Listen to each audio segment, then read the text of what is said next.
every court has a every court has a different feel to it, for want of a better term. Um, Different procedures and whatever. So family, criminal, county courts at law, probate, they all have different procedures, different levels of formality required. So I would always say, if you don't know a specific judge's procedure or how formal their court is or what they expect, go early. You can get our schedules, they're online. If you can't go that day, go before, go a day or two before. Go early if they have earlier hearings that day. Ask around if you don't know them. If in doubt, you can always ask the bailiff, and the bailiff is a great resource if they will help you. My bailiff is Melissa. I've had her for 16 and a half years on the bench, and was with two judges previous to me. So she has more experience with trials than I do. Right. So she's a great resource, to ask questions. Don't ask her, is the judge, going to rule this way or that way? She doesn't answer that. But to the extent of, for example, one of the things I'll talk about, some judges don't like to be handed things, documents, exhibits, whatever, directly. They want you to hand them to the bailiff. So that's something you can ask. Hey, I've got exhibits. What does the judge prefer on this? So it's always a good thing to do. And Richard's going to talk in a little bit about federal court. In general, federal court is its own world. It is much different. It is much more formal. So just be aware that there's different rules in that system. So the first thing I think about when I talk about courtroom etiquette is why. Why do we have all of these very specific rules and very specific ways you address people and all this? So the first thing I think of is, think of a courtroom and its proceedings as theater of a sort, okay? And I don't mean it's made up, but in the sense of, it's a setting, and it's a setting people are familiar with, either having been in a courtroom before or having seen it on TV, right? So it gives you a sense of where I am and what I'm supposed to be doing. And then if you also think about it, a lot of it is, it's like a theater setting, right? We have the judge's bench, which is generally raised up. We have, the bar that separates the seating area, the galley, from the courtroom. We have the witness stand. We have the jury box, right? The lighting, everything. It's to invoke. It's to separate everybody into separate roles. Everybody has a different job that they're playing in this. But it's also to invoke a feeling. As Judge Nathan Heck called it in an address to the legislature, the solemn awe of the courtroom. And that's what it's supposed to do. It's supposed to invoke this awe, this respect for a system as a whole, to get people to respect what's going on there and what's happening. Because the issues, whether it is a $5,000 case or a $5 million case, matters. It matters to the parties. It matters to the system, that it be fair and everything else. So it matters. So we're invoking a sense of awe, a sense of respect. And think about it. When you put on a suit and a tie and you get ready to go to court, your mindset is different than if you're in jeans at your office, right? You may still be doing legal work, but you have a different sense of what you're doing and what is expected of you. So, like I said, it's emphasizing respect for the system as a whole. You may disagree with a witness. You may disagree or dislike opposing counsel. You may disagree with the judge, but it's respect for the system as a whole. So, as somebody I read while I was thinking about things for this, a judge's bench and a judge's robe is a metaphor for that position, not necessarily for that specific judge, but again, for the court system as a whole. Part of what all of these set roles, procedures, etiquette does is regulate behavior. So even in civil court, we're talking about things that are really important to people. And if you're talking about going into family court or criminal court, those are issues that are very emotional for a lot of people. And so this is a way of regulating behavior, of dealing with issues before they happen, of preventing outbursts, preventing fights, etc. So the first thing I would say is when you go in a courtroom, the physical setup is the bar, right? We pass the bar exam, bar associations, the bar. That's the symbol of the active courtroom. The galley, the seating area, anybody is welcome there, as long as they follow the rules and are, polite and respectful and quiet, anybody can be there. In front of the bar is different. So you've got counsel tables, and the plaintiff in a lawsuit generally sits at the table closest to the jury. It's just one of those things that we've done for a long, that's been forever. And then opposing counsel sits at the table further away. Generally at counsel table, you should have counsel, co-counsel, and the parties. Generally, legal assistants do not sit at counsel table. They generally will either sit, there's some chairs in my courtroom that are just in front of the bar, but not at counsel table. Frequently, legal assistants, paralegals will sit there, or they sit in the front row of the courtroom in the galley. If for some reason you would like your legal assistant, and this is again one of those things you can ask the bailiff, right? But this is one of those things that if you would like your legal assistant, paralegal to sit at counsel table with you, right, to handle the technology, to be able to handle the exhibits, etc., it generally is admissible. You just need to ask the judge for permission. Most judges don't have an issue with that as long as they know who it is and why they're there. So the first thing you should do when you go to court is contact the bailiff and check in. At least in the civil district courts, our bailiffs are the ones that know who's there and what they're there for. So check in with the bailiff. Please make sure you bring business cards. Give one to the bailiff, give one to the court reporter. That way they have your full name, they have your firm, they have your email address, etc., and phone number if they need it. We frequently have people leave things in the courtroom like laptops, which kind of fascinates me because I get you leave a notepad or a pen or something, but people leave computers on a reasonably regular basis. And so the bailiff, if they have your card, it will immediately contact you to make sure you come back and get your equipment.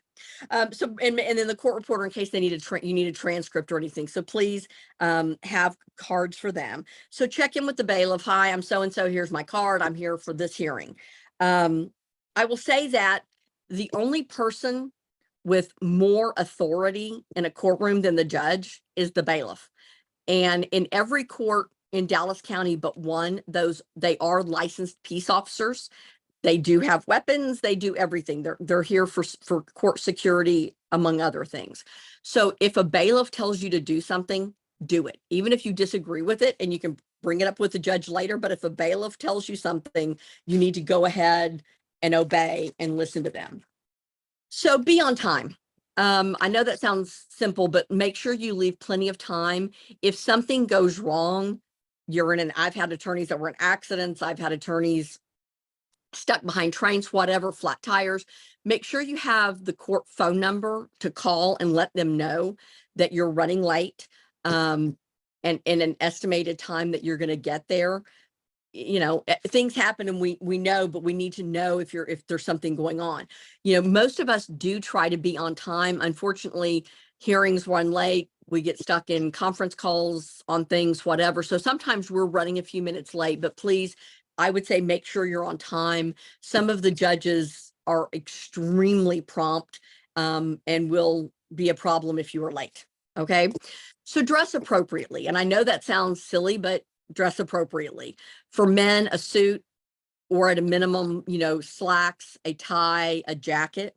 For women, we have more options, but in many ways that makes it much more difficult for us, right? Because what do you need? I don't know of any court in the urban areas that would has a problem with women wearing pants. Maybe some of the more rural ones still do. I don't know. Some of the older judges in more rural areas might. That's something you can always ask before you go. But at a minimum, a nice dress with a jacket, whatever. Obviously, you're not allowed to wear hats in the courtroom for men or women. Things like hijab or turbans for Sikh. I've had parties that were Sikh before. That's acceptable as a symbol of your religion. But hats, just no. What else? Please advise your clients on their clothing. And so what I say is generally the rule is tell them their Sunday best, right? So they're not expected to have suits, jackets, ties, all that.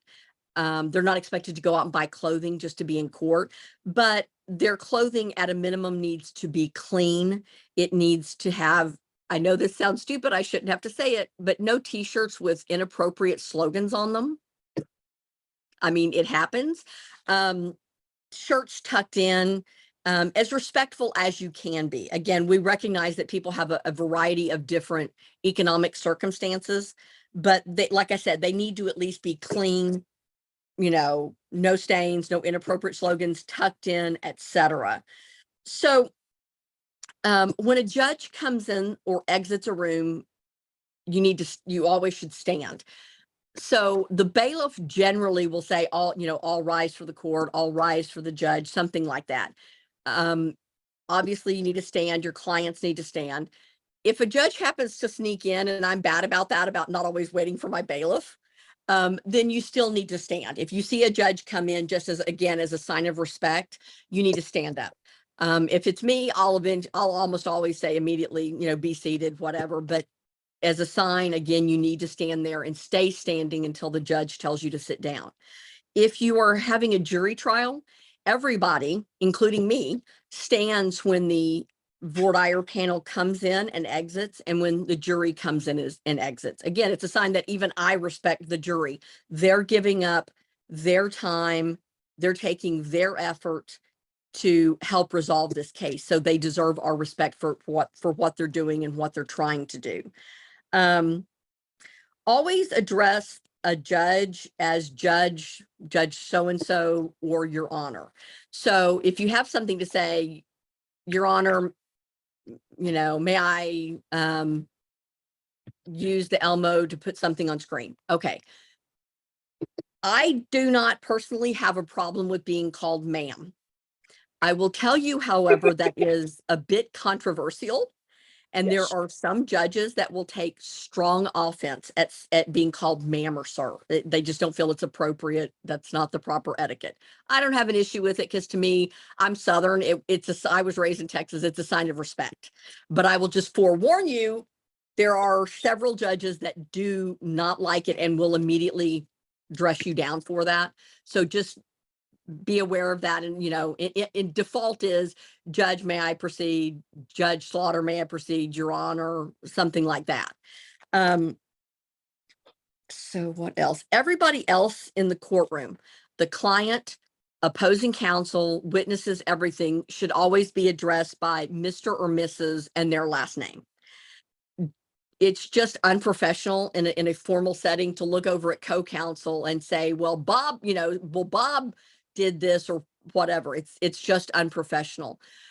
Sometimes we do have parties with the same last name, where you've got family members suing family members.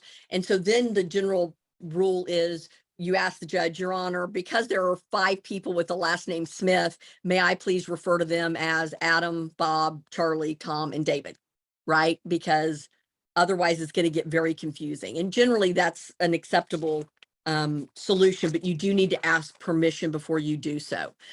So before you start your part of anything, part of a hearing, part of a trial, anything, you generally will get the permission of the court, right? So we've all heard it, your honor, may it please the court.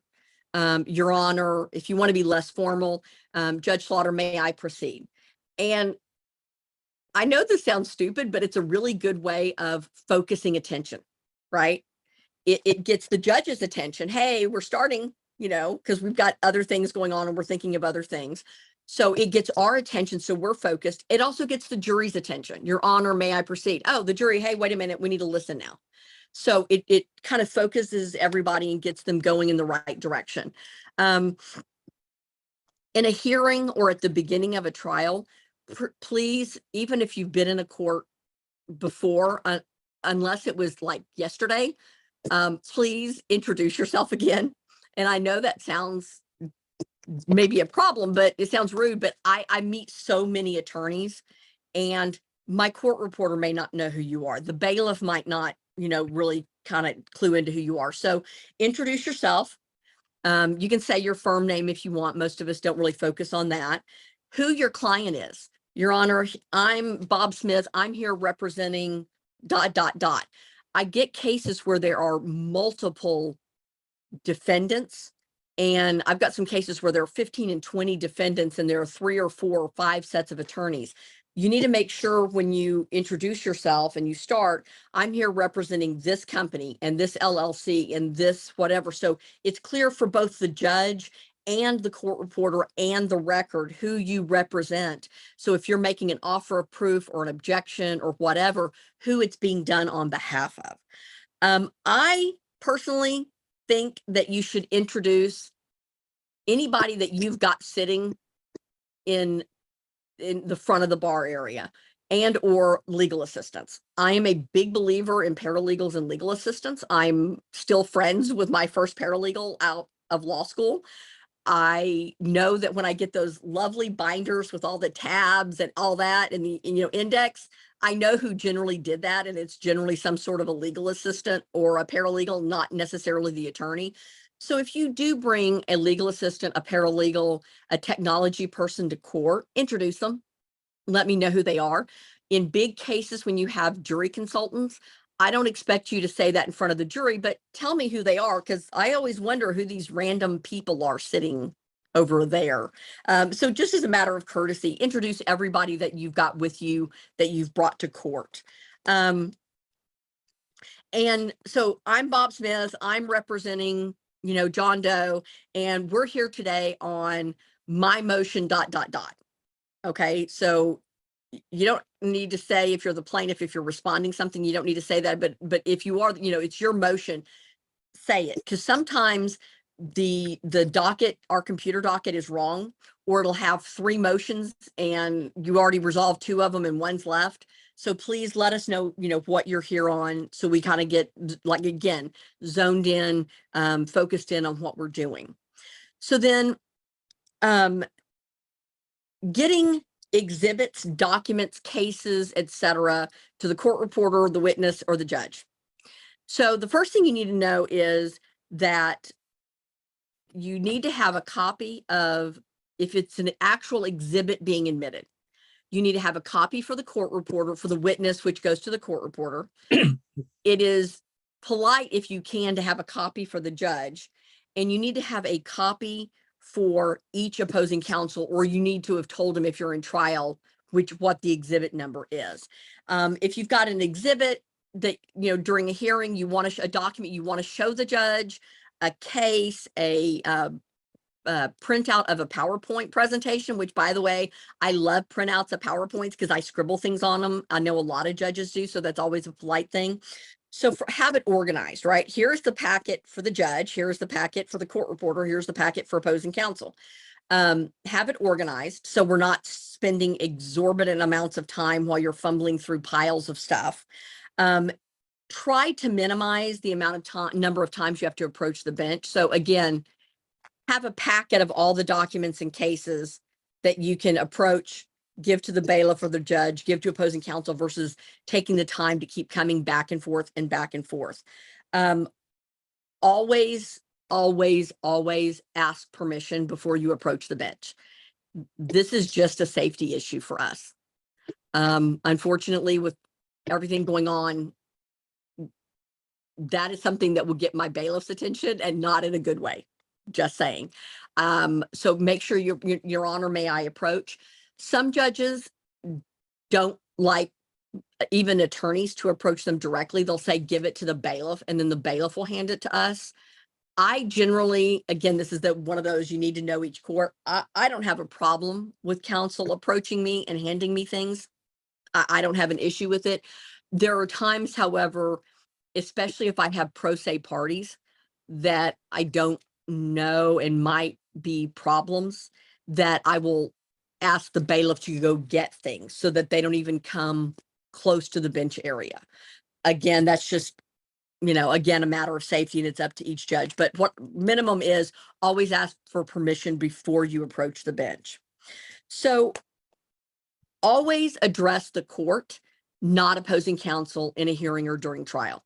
Even if it's, Your Honor, Mr. Smith has said he's produced these documents to us previously. We don't have them. You know, I would ask that he tell the court what the Bates numbers are. Okay, that kind of thing. But do not address opposing counsel. In court, the judge is the intermediary, right? So anything should be addressed to the court. And it's just unprofessional, especially because what happens is frequently you turn, you face each other, and then a squabble starts. And it's like, no, we're not being respectful, we're not being professional, we're not getting it resolved, you're just arguing. So always address the court for things, not opposing counsel. You know, Your Honor, may I request that opposing counsel give me the exhibit number? Your Honor, may I request opposing counsel give me a copy of that? Whatever it is, always try to go through the court. Avoid disparaging remarks, name calling in court, either of a witness, a party, an attorney, anybody. Again, it's just a formality issue or respect issue. You may not agree with them. You may think they're not telling the truth. And you can say that to the court. Your Honor, I believe, you know, Mr. Smith is not being forthright with adverse opinion, you know, adverse case law that he should have brought up. Okay, well, Your Honor, he's a liar. He's not telling the truth. That's different. That's what's inappropriate. Definitely avoid making disparaging remarks about the judge. It happens. It has happened. Not a good idea. Just not. I'm pretty laid back, and there's very few things that will really offend me, and that's one of them. So never threaten a judge that you're going to appeal something. If you want to appeal, great. I have no problem with it. There's a second floor, go for it. I'll tell you that. But don't, well, Your Honor, if you don't rule my way, I'm going to have to go to the Court of Appeals. Go for it. I mean, because at that point, you're challenging me and trying to be a bully. If you're going to be a bully, it's not going to work. Just telling you, it's just not going to work. So if you need a ruling for an appeal, like especially if you're in trial, Your Honor, and the judge doesn't, objection, Your Honor, here saying judge does the counsel move along. Counsel, I think that's enough. And you need a ruling for appeal, then the answer is, you know, statement is, Your Honor, for the record, may I have a ruling? And if they don't, you've at least asked for it. And you can be polite without, again, you know, openly threatening that you're going to go to the Court of Appeals. If you're in a hearing or trial and you don't believe that you have been given an opportunity to be heard, and I think we've all been in that position, you come in, the judge listens to the person making the motion and then immediately rules before you've had a chance to respond. You know, Your Honor, may I be heard? Your Honor, may I tell you this? Your Honor, you know, just ask for an opportunity to speak. If they don't give you that opportunity, then ask to make, for example, in a trial, an offer of proof outside of the presence of the jury to preserve your appeal. If the judge still refuses, you can always file a written offer of proof so that it is in the record. But I had a quote, I don't know where I put it, that basically said, from James McElhaney, who's written a lot on trials, if you disagree with a ruling, make a record, not an enemy. And if you disparage the judge, if you threaten them with the Court of Appeals, if you do whatever, that's making an enemy, not making a record. And what you're trying to do is represent your client to the absolute best of your ability, which means making a record that if you need to go up on appeal, you've got it. Don't criticize judges or witnesses or opposing counsel with nonverbal displays of irritation either. Yes, Your Honor. Of course, Mr. Smith. Huffing, sighing, rolling your eyes, taking a notepad or a book and, you know, dropping it on the table, you know, that's drama. And while, again, I kind of described it as a courtroom, that's not appropriate. It lowers your credibility and your professionalism. And what you need to be concerned about is that lack of professionalism, that lack of credibility reflects on you, but then by default, it reflects on your client.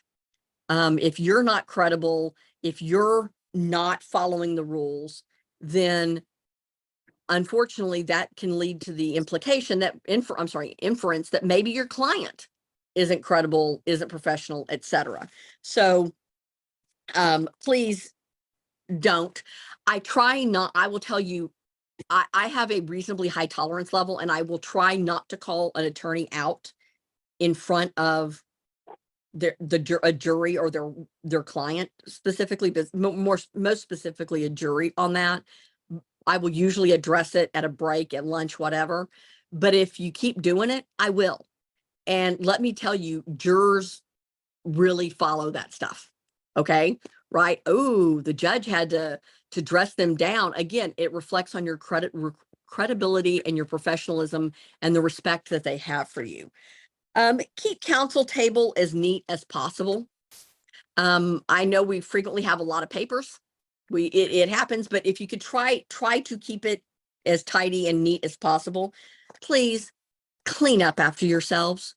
You would not believe the number of attorneys who leave water bottles or pieces of, crumpled up pieces of paper or whatever laying on counsel table. I mean, that's just disrespectful. It's just rude.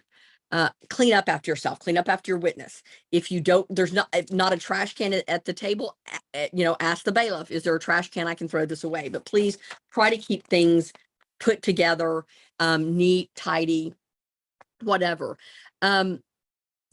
And then kind of the last thing I would say is, the last kind of thing I said is and I'm sure Richard will emphasize this too, always, always, always be polite and respectful to court staff. I promise you, if you are rude, I promise you, if you are saying rude things even if you're not rude to my bailiff, you're saying rude things to opposing counsel before I come in the courtroom. If you're just flat out mean to my staff, they will tell me. I will know about it, and I will call you on it. I will tell you, I had an issue where an attorney he was very angry at something, and unfortunately, he showed that by screaming, literally screaming at the top of his lungs at my court staff, at my court reporter, my coordinator, etc. That attorney did not appear in my court for 3 years, but I will tell you, the next time he appeared in my court, before we started the proceedings, on the record, no jury, but on the record, I chewed him out. This is inappropriate. You do not do this. If you have a problem with my rulings or the way something was done in my court, then you file a motion and set a hearing. You ask for a status conference, but don't get angry at my court staff for following my rule, doing their jobs, following my rules, following what I say court procedure is. You got a problem, take it to me. But if you are, like I said, rude, disrespectful, or just flat out mean to my staff, I will know about it. I will take you to task on it. It's just not appropriate. And I know Richard's had that comment about federal court, that they will, judges will affirmatively ask their staff who are in the room, what did they do before I came in? How are they talking to each other, etc. They pay attention to that. So if in doubt, if you don't know what to do, just be polite, be respectful. You can always ask the bailiff, if the bailiff, some of the bailiffs are helpful, some of them are not. Ask the bailiff or ask the judge, Your Honor, I'm not sure how you want to proceed with this. How do you want to do this? Whatever. It's always, you can always do that, but just be polite and respectful as you do it. So, Razan, does anybody have any questions for me? So just a couple, just really quickly, I think we had a question about whether you prefer the attorneys to stand up when addressing the court, or okay, and I missed that. I apologize. I generally don't. My policy is you stand up when I come in, then you sit down. Most courts, I will tell you, I am in the minority. Most courts, when you address the court, you stand up. So if you've got an objection, if you want to speak anything, you always stand up. I will generally tell you then to be seated. If the judge wants you to, they will. Otherwise, you do need to stay standing. So when you address a court. And then we had another question about technology in the courtroom. Do you prefer, people to use technology in the courtroom? Do you prefer, what do you like and what do you not like, I guess? Okay, so the answer is I'm very visual, right? I like to see things. So you telling me, well, the Smith case says blah, blah, blah, and reading me a quote doesn't help me a lot. First of all, for me to really understand it, I want to read it. Additionally, there's a lot of times that a quote out of a case, it's context. I want the whole case. So if you're going to be quoting a case in court, there's 2 or 3 really key cases that you're relying on for a motion. Bring copies of them. Okay. And if you highlight them, that's fine. But if you highlight mine, you need to highlight everybody's, right? So that everybody knows there's no ex parte communication. Everybody knows what the judge is being given, what it's done. I like PowerPoints, but I will tell you, most of us that like PowerPoints, we want 5 or 6 slides, maybe 10 that are focused, that have bullets. Sometimes I get these PowerPoints that are just big chunks of text. It doesn't work well. If it's one clause out of a contract, that's fine. But really long extended quotes or whatever don't work. So more bullet point. I personally like having a copy of the PowerPoint, because especially beforehand, because I write on it. Okay. And the other thing I would say is, if you're talking about juries, the fact is that as juries, as people are getting older and getting exempt from jury duty, and we're getting younger jurors, they're used to visuals, right? All of our teachers had Elmos, or my kids have, their teachers all have PowerPoints. They all have something that you can look at. And I'm a big believer in low tech. I got the big white pad, in the courtroom, and that can be useful, but something for the jury to see, to focus on, to look at, helps a lot to emphasize what you're saying. Thank you. And I think we had a question whether you prefer orders to be e-filed or printed and brought to the hearing, the day of the hearing. Okay.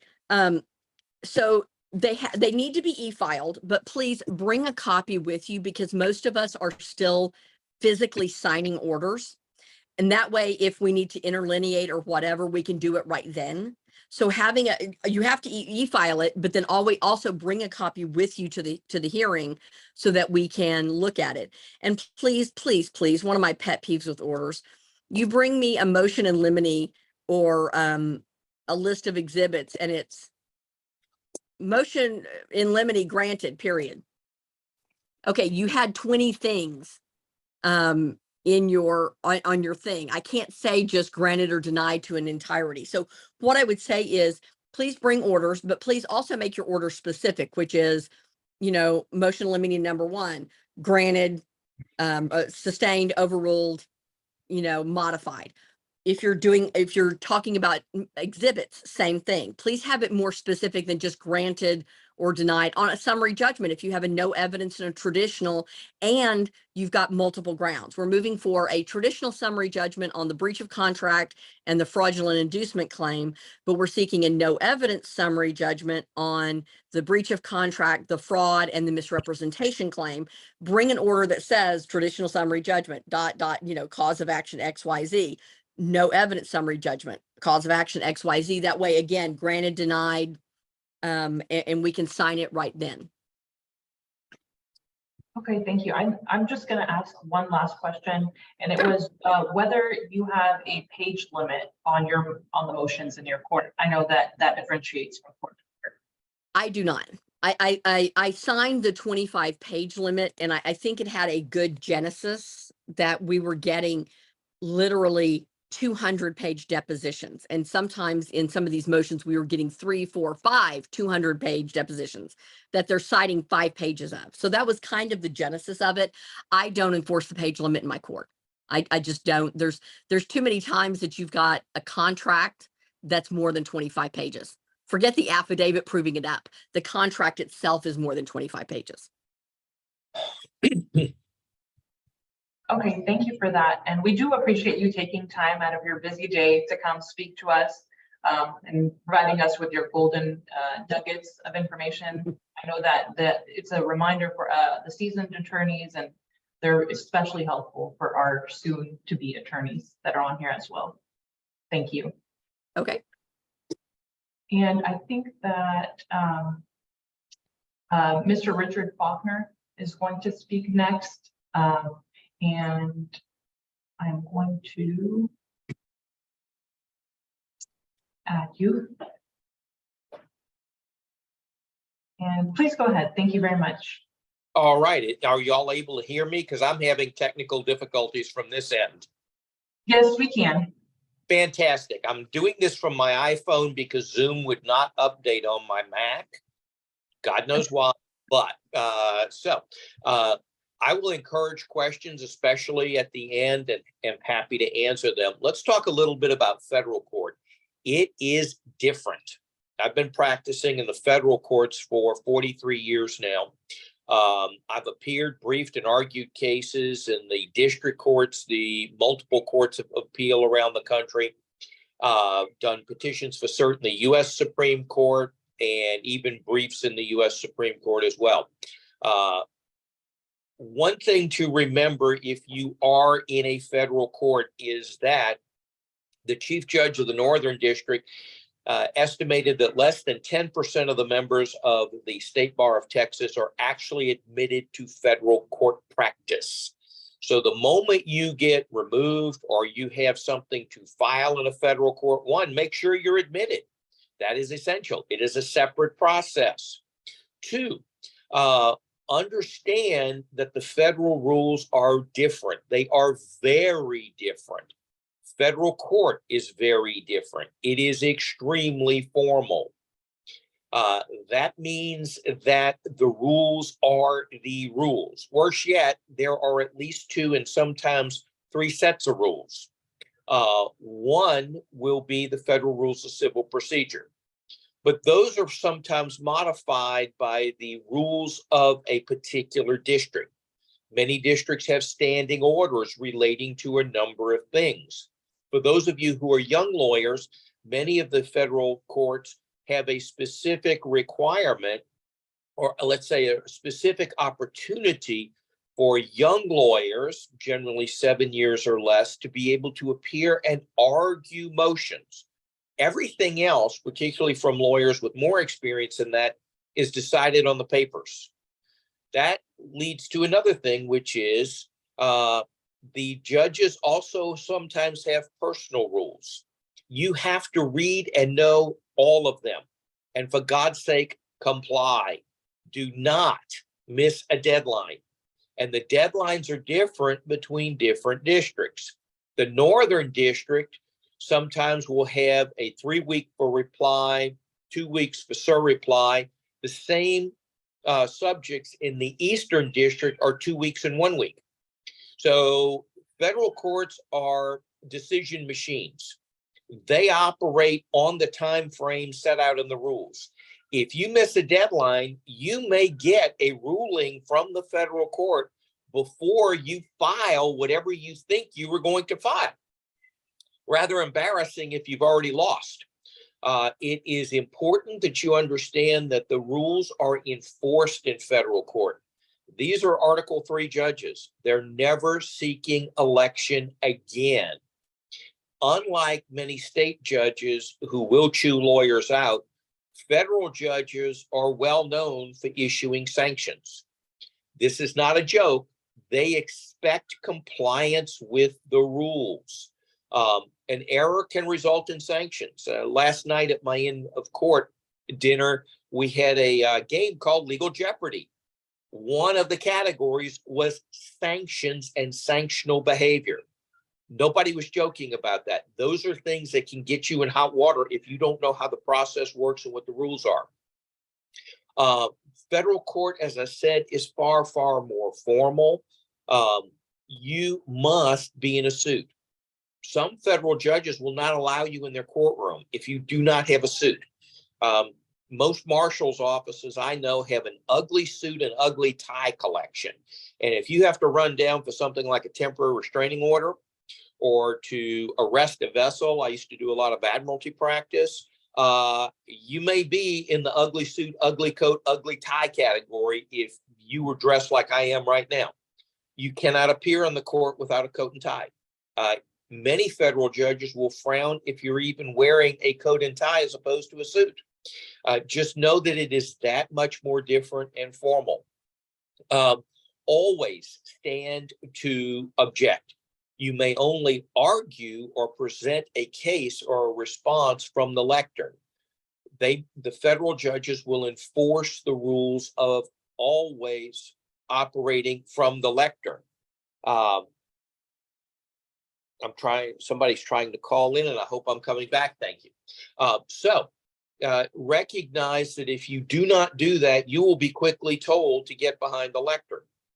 Many judges do not allow you to move from the lectern, even to cross or to examine or cross-examine witnesses. I found out the hard way by getting my own United States Marshal in a trial because I hated being behind the lectern and being a talking head. Once I had my personal marshal, I stayed behind the lectern. So you need to learn what all these rules are. I would strongly suggest that you ensure all of your witnesses, especially expert witnesses, are also very professionally dressed. It is very embarrassing, sometimes fatal, if you have a witness and they can't get in the courtroom. That is a big problem. As I said, the federal rules are different and the times are different. They are strictly enforced. In Texas practice, many lawyers are used to amending pleadings as many times as they want. Most federal courts, you have to get permission to amend. Some judges will let you have one amendment, and even then it depends on whether the other side has filed a motion to dismiss or an answer. If they have, you may need permission. If the court has a one amendment rule, you actually have to then ask for permission to amend your pleadings. It is essential that you comply with the provisions of the pleadings. If you are responding or answering a complaint, you must actually answer each and every aspect of the complaint. A general denial might as well not even be filed. You really have to go paragraph by paragraph. One of the other things I would add is that, and this was touched on by Gena earlier, you will see in the local rules and in the judge's personal rules, page limits, font sizes, they will be enforced. The judge will stop reading at page 10 if there is a 10-page limit. If you want to exceed that, you must ask permission. Do not count on it being given. Understand and make sure your paralegals and other staff read the rules as well, because if they're filing things for you, they need to know what those rules are and make sure they are complied with. As I said before, federal courts are decision machines, and they operate on the time frames set out in the rules. So if the judge gives you 10 days to respond, you may have a decision on the 11th day. And that's something for you to think about. PACER is the federal filing system. It is different. Frankly, it's easier to use once you learn it than the Texas systems. It is nationwide. You must have a PACER account. But once you have advanced PACER accounts, they're good for every place in the country. You must separately register in many federal courts or districts for filing, but your PACER account will still be the same account. Now, this is something that is a pet peeve of many of the federal judges. Interaction with court staff, clerks, and the judge. And that is, there's generally easy access. Many judges have a policy of talking to lawyers, not ex parte. Do not make that mistake. And a number of the federal judges have said with COVID, Lawyers have gotten to be a lot more aggressive. They are difficult with each other, and that carries over to some of the courts. As Gena said earlier, literally do not call and be unpleasant or berate the court staff. I'm going to conceal the lawyer's name, even though he's deceased, but a number of federal judges answer their own phones. And this particular lawyer called the clerk because he wasn't happy about something and chewed the clerk out. Only it wasn't. It was Chief Judge Fish. The next morning, there was a contempt hearing. That lawyer was held in contempt. He was suspended from federal practice for a year, and I believe also required to write every client and tell them that they had been suspended for improper behavior in the federal court. You do not want to have that happen to you. Remember, federal judges and their clerks read everything, literally everything. So if you are filing a brief, make sure every citation is accurate. Do not add lots of footnotes to complain about opposing counsel. It just annoys the judges, and they will tell you that. Make sure that it's easy for the clerks and the judge to locate your citations and they are accurate. This is critical, folks, and I literally mean this is critical. Do not fail to disclose contrary authority. You can try to distinguish it, but do not fail to disclose it. You can be sanctioned for doing that because you have a duty of candor to the federal court. Literally, if you have contrary authority, explain. If there's no real way that you can find a Fifth Circuit case on point, you can cite to other circuits, but if there is no Fifth Circuit case on your point, the judges are going to go looking for one. And God help you if they find contrary authority you did not tell them about. So always be prepared to disclose and make certain that you are completely candid with the court staff. The same type of behavior is required for discovery. It is not an understatement to say federal judges loathe discovery disputes. That is not the highlight of their day. Many of the district judges hear their own discovery disputes. That means that you may very well be thinking you're just going to deal with a magistrate judge and have a nice little colloquy. No, you may actually be in with the district judge on a discovery dispute, and they will not be happy if you have not followed the rules. Now, that's something that all of y'all know. There are meet and confer rules. Meet and confer is not optional. It is not an invitation. It is an order. Meet and confer is in person. Emails and texts do not satisfy the federal court's requirements to meet and confer. You actually have to sit down with your opponent and discuss each and everything you are required to meet and confer about. There is nothing that will get a federal judge on the warpath faster than for you to file something at 1 o'clock, or for you to say that you're notifying opposing counsel at 1 and then filing whatever you're going to file at 5, because that may not have allowed them enough time to truly get a response and then to meet with you and confer. You will get called out and dressed down for that. The judges literally make sure they try to make all decisions promptly. When you go to the courtroom, one thing you should remember is those mics are live. Literally the entire time, all the mics are live. So do not be unpleasant to your opponent. The clerks can hear, the judicial assistant can hear, and very often your federal judge can hear everything being said in that courtroom. Always be professional, always be as pleasant as you can stand to be with your opponent, understanding that from the moment you walk in that courtroom, someone, maybe everyone, can hear everything being said. When you are presenting in federal court, most of the federal courts now have gone completely electronic. Very little use of paper or paper exhibits now.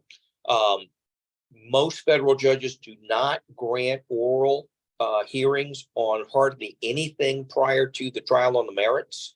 And that includes motions for summary judgment. MSJs decide more than 80% of the issues in federal court.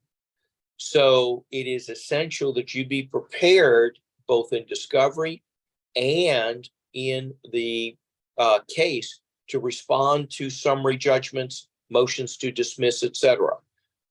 You can anticipate that in virtually every case in which you are the claimant, that there will be a motion to dismiss under Rule 12. Not always the same sections of Rule 12, but you can virtually guarantee there will be a Rule 12 motion to dismiss. So you need to be prepared to deal with that. One thing that you should know is if you get removed to federal court, look and see if the federal court has jurisdiction.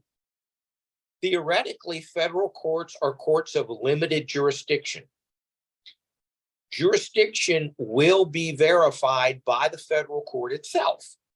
But if you have a basis for remand, for God's sake, raise it, brief it, have it properly prepared, because many federal judges are so overwhelmed, particularly with criminal dockets, that if they can send a case back to state court where you're comfortable, they will. Other federal judges, will take their supplemental jurisdiction more literally, and they may dispose of some or all of your case if they have any basis for jurisdiction. Know what the jurisdictional requirements are. Sometimes some entities, especially insurance companies, will remove anything that they think they can get away with removing. And if you plead adeptly, you can sometimes prevent that. But if they can remove it and keep it in federal court, they will, because most state court practitioners are horribly disadvantaged in the federal courts, and they know it. If you're trying a matter, if you're there for a trial on the merits, it is a much, much more formal practice than anything you've seen in state court. Judge Moye is the closest to federal court that you will probably see in the state courts. And, you need to know how the federal judge operates. Something that may shock you: federal judges can, and many will, comment on evidence, witnesses, their credibility, on the lawyers. I have seen federal judges tell a jury, in my X number of decades on the bench, I've never seen a more egregious liar than Mr. Smith.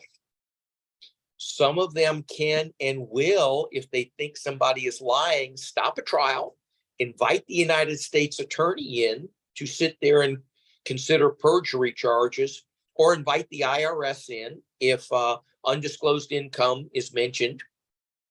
Those things can and do happen. Some years ago, Judge Buckmeyer had a case involving Waffle House, and he believed that some of the Waffle House corporate witnesses had received improper incentives to testify for Waffle House.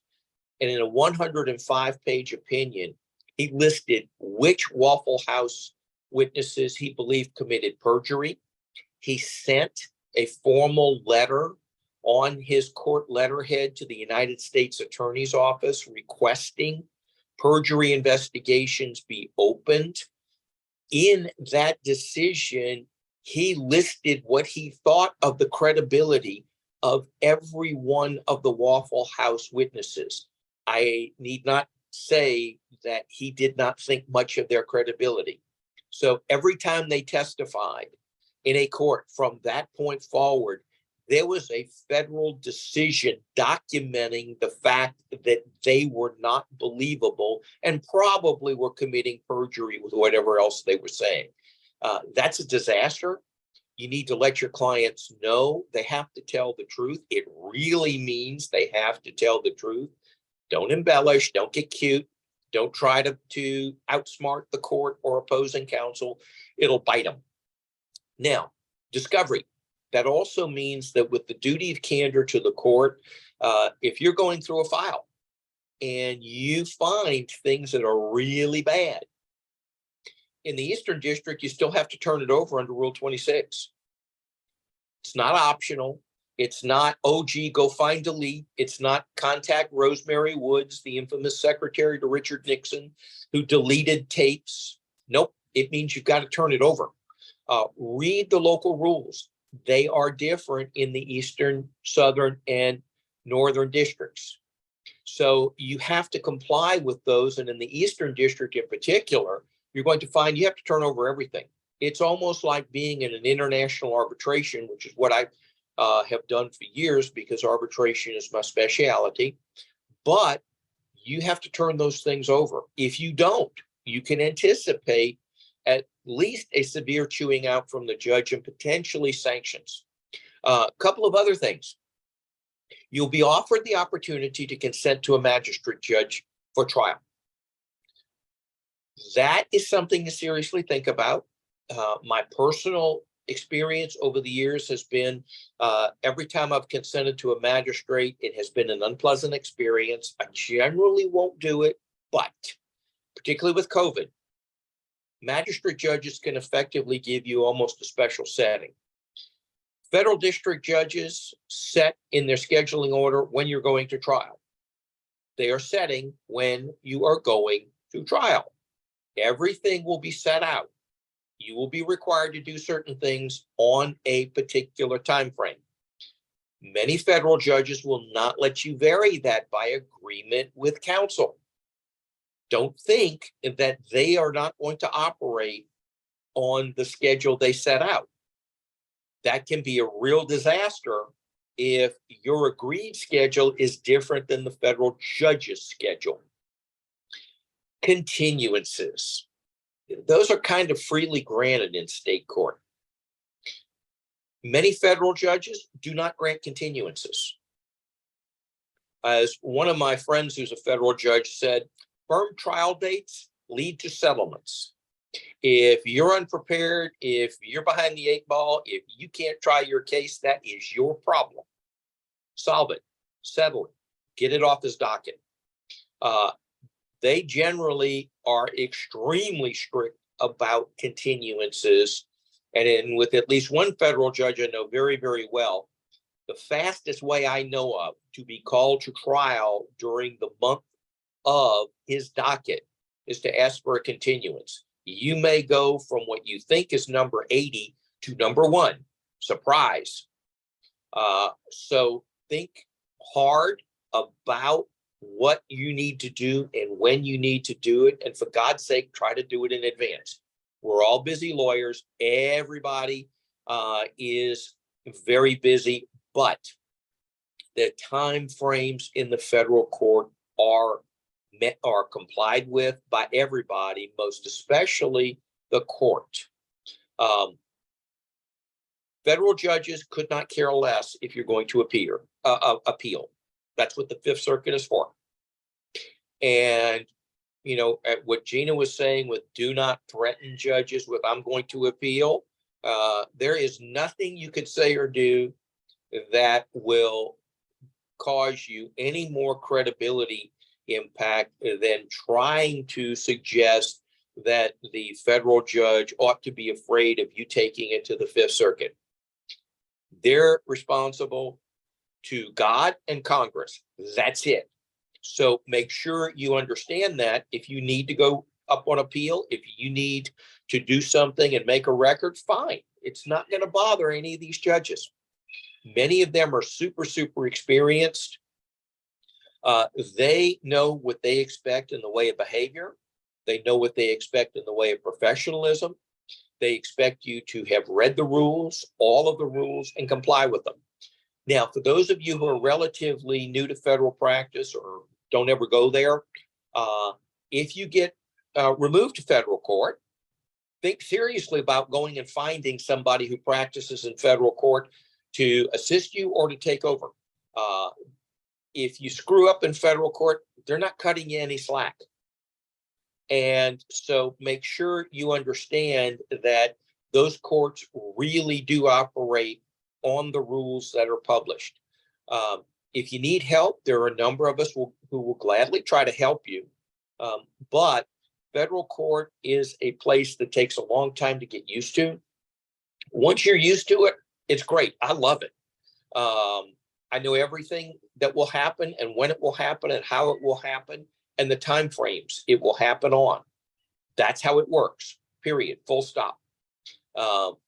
It is, in fact, a very, very mechanical system.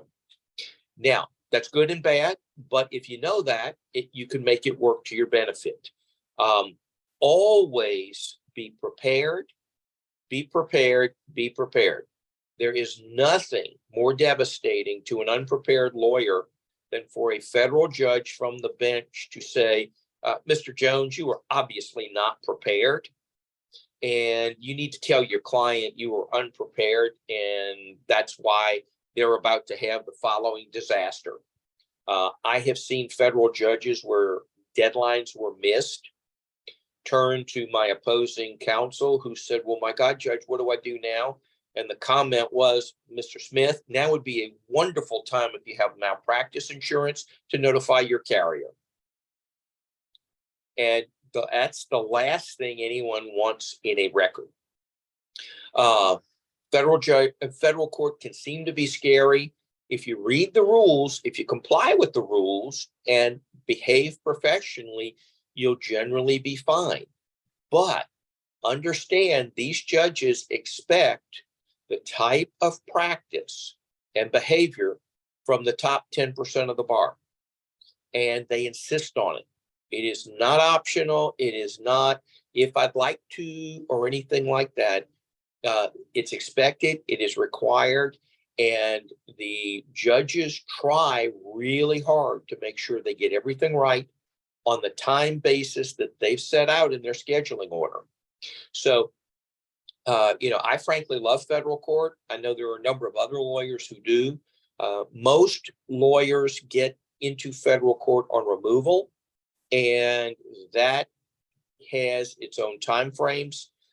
Recognize that sometimes removals are strategic, and the lawyer who has removed the case knows very well that if in fact you oppose the removal and properly brief it, they may very well get sent back, even when it appears removal was on the basis of a federal question such as ERISA.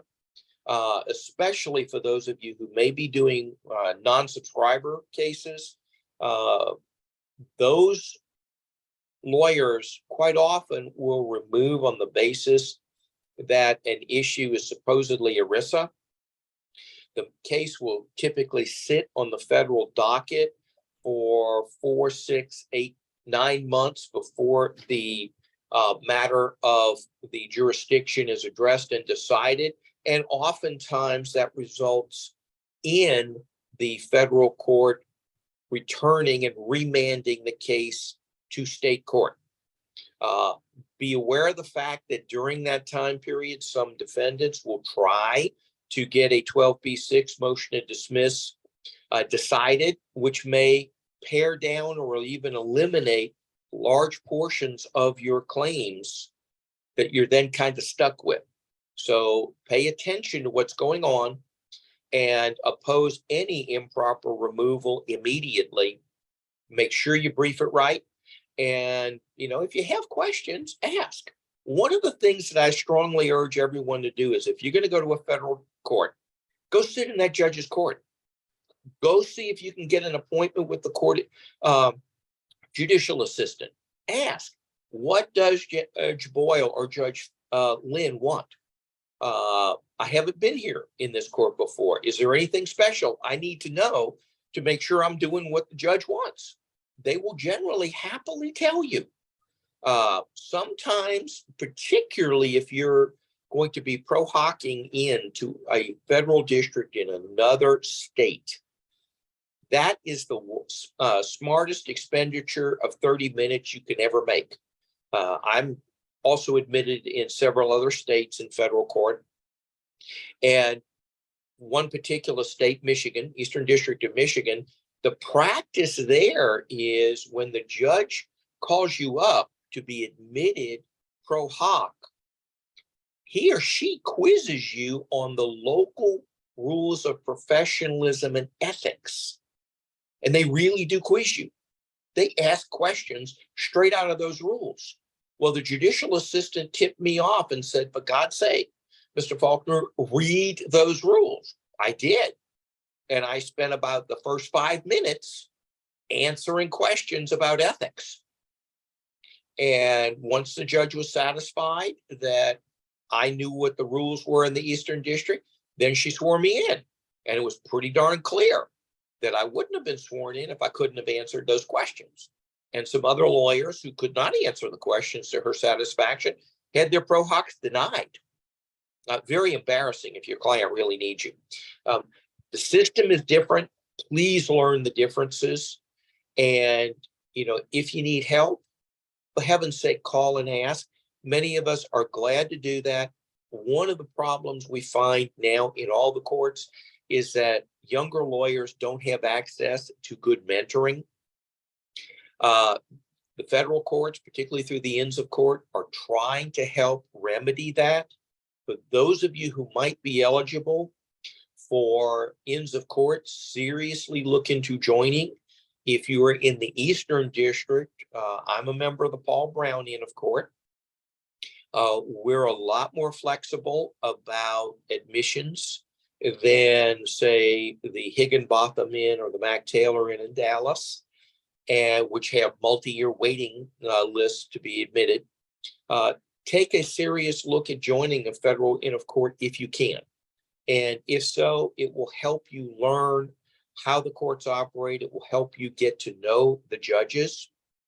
And if you're in the Eastern District, by the way, Judge Mazant is a wonderful cook and baker, and he bakes cookies that he oftentimes brings to the inn dinners. So it's not all super formal, etc. Sometimes it's a heck of a lot of fun. We go out to dinner together, and there's almost no other way you as young lawyers will have opportunities to get to know and interact with federal judges outside of the Inns of Court or the bar associations.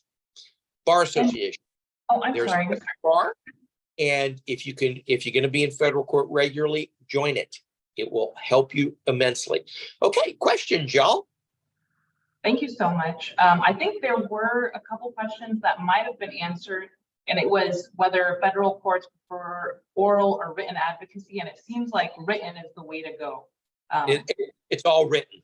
Trial on the merits is about the only time you will step foot in the courtroom.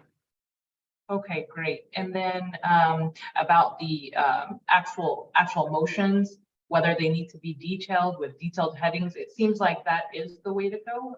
Is that correct? Everything laid out in the rules, y'all. It's in the rules for a reason. Comply with each and every section of the rules. Literally, when the judge sets out their standing order, comply with it. It will tell you what the judge expects to see. And there's nothing that irritates the federal judges more than if you omit mandatory sections. There's a nasty little device in federal court called a NOD, a notice of deficiency. Many of the judges will unfile your pleading and send it back to you. And if you don't have enough time to refile it in the proper format before the deadline, you're out of luck. Some judges, particularly if you have a pattern of screwing these things up, will unfile documents that are essential to you complying with deadlines, and that is deadly. You don't want those nods Make sure you do everything on time. Frankly, do it in advance in case you've made a technical error and it does come back to you with a notice of deficiency. Correct it, because you will not always get extra time to correct it. I think, yeah, a general theme was to, in state courts as well as federal, seems to be prepared and know your audience for sure. We, on behalf of the DFW Muslim Bar Association, we give our sincere thanks to you for taking time out of your day. And this has been absolute gold. Thank you so much. You're welcome. And y'all, whenever we start meeting at restaurants again, I love the food. I have an office in Amman, another one in Kuala Lumpur. And so, as soon as we're able to go to restaurants again, please invite me again. I'm always happy to talk about arbitration because that's my love. And, almost everything with that's done in federal court.